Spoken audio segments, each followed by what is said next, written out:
je vais faire l'interview, mais je trouve dans cette interview, je ne sais pas ce que vous en pensez, je trouve que ça va pas. Il manque un truc. Il manque un truc. Est-ce qu'on peut appeler José, s'il vous plaît? José, mon ami José, s'il vous plaît. José, viens. José, merci. Merci. José, il me manque quelque chose dans cette interview avec Karim. Merci. Ah là là. Mettez-vous là. Mettez-vous là. Waouh! Salut, Rocher. Attention. Ah oui, eh oui. Harry, Tu joues bien. Hein. Ah oui. à l'époque, vous saviez déjà que vous vouliez faire de la télé? Quand vous faisiez de la radio? Je savais que je voulais être journaliste. Je ne savais pas que je voulais faire de la télé, mais je suis hyper heureux de voir José qui fait bien le playback avec, enfin bien, Oui, ça. qui essaye de suivre le rythme, parce qu'on a un sujet dimanche sur le Mexique. Ah bah voilà. Face au, C'est la à musique de Covid. 7 à 8, bien sûr. Mais oui. En parallèle, vous débutez à la télévision sur la chaîne Météo. Vous êtes sur la chaîne Météo à la base. Ouais. Mes premiers pas devant une caméra, c'était effectivement à la chaîne Météo que je faisais en tant que pigiste, Ouais. alors que j'étais à France Info, grâce à mon ami Bernard Thomasson, que je salue. Et en 2005, vous êtes repéré par Canal+. Vous allez commencer cette belle carrière de l'information à la télé avec iTélé, où vous présentez la grande édition de 18h à 18h30. Tout à fait. C'est la Et grande le édition, mais midi- 18h, 18h30. C'est pas. Ouais, mais pour moi qui passais de journaux de 7 minutes à France Info, c'était Bien sûr. effectivement une grande édition. Et je vais en profiter pour saluer Maïtena Birabin. Je ne sais pas si elle On regarde, l'embrasse, en tout cas, je Maïtena. l'embrasse. Oui. Également. Puisque le midi, je faisais le journal dans Nous ne sommes pas des anges. Eh ouais. Et sur c'était Canal. sur ce plateau. Oui, c'était enfin, dans ces locaux. ici, dans Ouais, ces locaux. exactement. Tout à fait. Si en 2006, vous allez devenir une star de l'information, c'est l'ancien patron de TF1, Étienne Moujotte, qui vous repère et vous êtes nommé Joker de PPDA. Votre premier JT, c'était le 17 juillet 2006. Vous aviez fait 8 millions de téléspectateurs, 44,8% de part de marché. Regarde. Fait rêver. Bonsoir à tous, voici les titres de l'actualité de ce lundi. Actualité largement dominée par la situation au Proche-Orient. Les frappes israéliennes au Liban se sont poursuivies aujourd'hui alors que de nouvelles roquettes tirées par le Hezbollah ont frappé le nord d'Israël. C'est la fin de ce journal, merci de votre attention. À suivre les prévisions météo d'Evelyne Delia et puis ce sera votre série de l'été, le maître du Zodiaque. Pour l'information, demain ce sera Jacques Legros à 13h et j'aurai le plaisir de vous retrouver à 20h. Bonne soirée. Ah ouais, Harry, vous vous en souvenez? Alors c'est la première fois que je revois autant d'images de ce premier JT, mais oui, évidemment, je m'en souviens.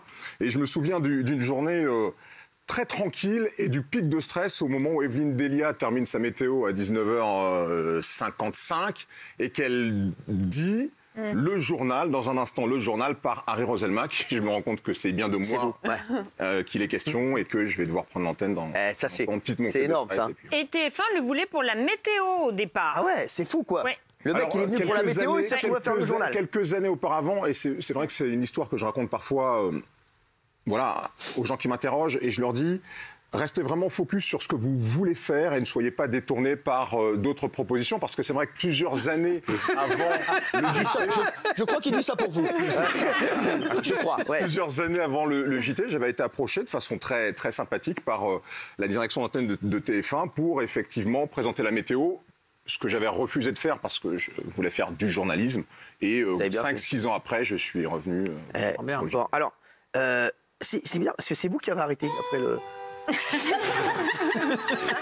C'est vous qui avez arrêté le JT. Moment de tristesse, de C'est pathos, ça. et donc la guitare. Oui, c'est moi qui ai... C'est fou parce que je pense que vous êtes le seul Ah oui. à avoir arrêté de vous-même. Ouais. D'habitude, le mec qui présente le 20h, il est arrêté. Ouais. Mais vous, c'est un truc de fou.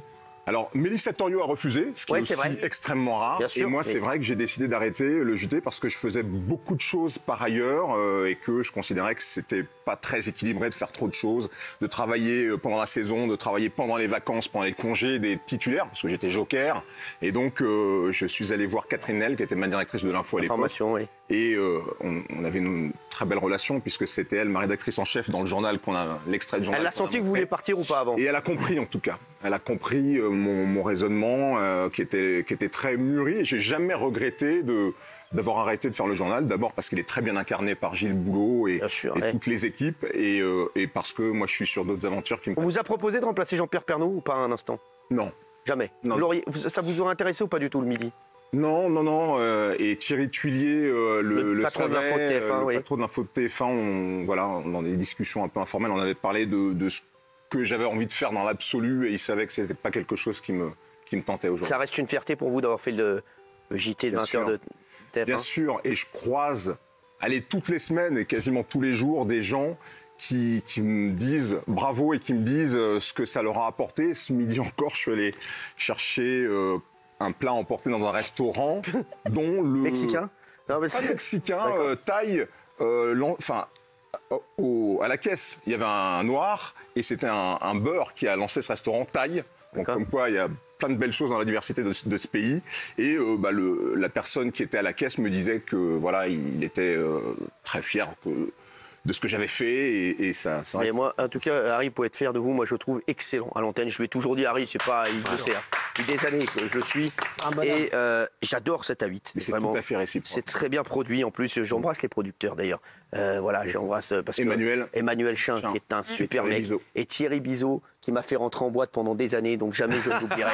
Voilà, et je l'embrasse, Thierry. Et c'est vraiment une super équipe. Si ce magazine marche autant, c'est parce que on a de super reporters, une super rédaction en chef, et on a une qualité de traitement de l'actu qui est unique, je pense. 14 ans que vous faites cet A8. Ouais, c'est ma 15e saison. Ouais.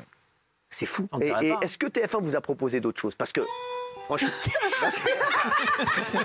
TF1 vous a proposé d'autres choses ou pas, Harry? C'est censé être triste, le... Ouais, Alors, oui, mais j'ai fait autre chose. Oui. Moi, j'ai fait un format qui s'appelle En Immersion, qui est vraiment... c'était carton, vous étiez venu nous voir, moi, j'avais adoré. Voilà, c'est vraiment ce qui correspondait le mieux à ce que j'attends de ce métier de journaliste. Personnellement, rencontrer les gens, passer du temps avec eux, les comprendre. Donc, j'ai fait les immersions, que j'ai décidé aussi d'arrêter parce qu'on était arrivé, je pense, au bout du format. Et ensuite, moi, c'est vrai que j'ai créé ma société de production. On en parlait tout à l'heure avec Maude. Je suis pas passionné par l'incarnation, par le fait d'être à l'écran. C'est une conséquence de ce que je fais et que j'assume tout à fait. Mais aujourd'hui, je fais plein de choses. Je fais de la production. Ça a été compliqué de se faire reconnaître comme producteur. Mais voilà, j'ai écrit un film que j'ai réalisé et produit. Et voilà, je fais plein de choses qui me passionnent.